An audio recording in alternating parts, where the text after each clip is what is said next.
This is Craig Haugard with your Financial Issues Ag Update. Well, the corn market was lower yesterday. It was pressured by sharp losses in the energy market, with additional pressure coming from rapid planting progress being made across much of the U.S.'s Midwest. After the close, the USDA Planting Progress Report indicated that 27% of the corn crop is now planted.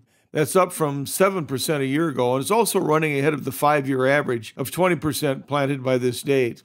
If there was something positive yesterday, it was the weekly export inspections number, which came in at a very good 42.5 million bushels.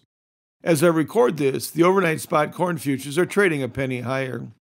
The soybean market traded lower in sympathy with the corn and energy markets. The weather is mostly favorable for soybean planting, with some reports of farmers in portions of the Corn Belt pushing to get them planted ahead of potential rains. We are seeing an accelerated planting pace, with the crop progress report putting the crop at 8% planted. That's up 6 points from last week and also leads the 5-year average of 4% planted on this date. As was the case with corn, the weekly export inspections number was good, coming in at 20.4 million bushels. But the path of least resistance for right now seems like it may be downward. In the overnight trade, spot soybean futures are trading unchanged. The potential for beneficial rains to move across Europe and the Black Sea region this week pressured wheat prices on Monday.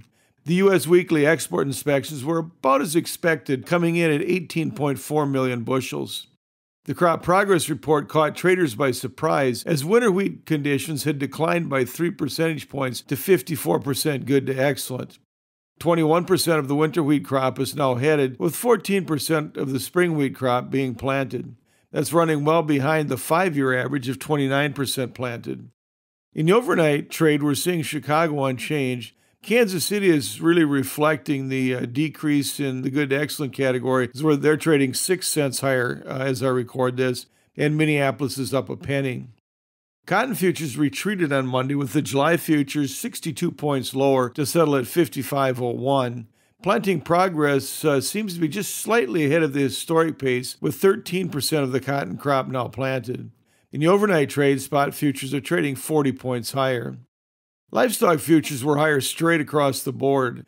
June live cattle futures ended the session $1.42.5 higher, while August feeder cattle were up 87.5 cents at the closing bell. Lean hog futures were limit higher, with June futures $3.75 higher to settle at 55.27. Class 3 milk futures have now had 3 winning days in a row, with June futures finishing 29 points higher to settle at 11.95. In the overnight trade, we are trading an additional 20 points higher. Beef cutout values continue to set records as they scream higher. Yesterday saw choice beef boxes $18.47 higher to close at $311.84. Select boxes were $19.76 higher as they settled at $298.78. All indications of a coming meat shortage that's expected as we continue to struggle with slaughter plant logistics. Pork carcass cutout values were $6.23 higher as they closed at $83.71. This has been Craig Haugard with your Financial Issues Ag Update. We'll be right back with more financial issues after this.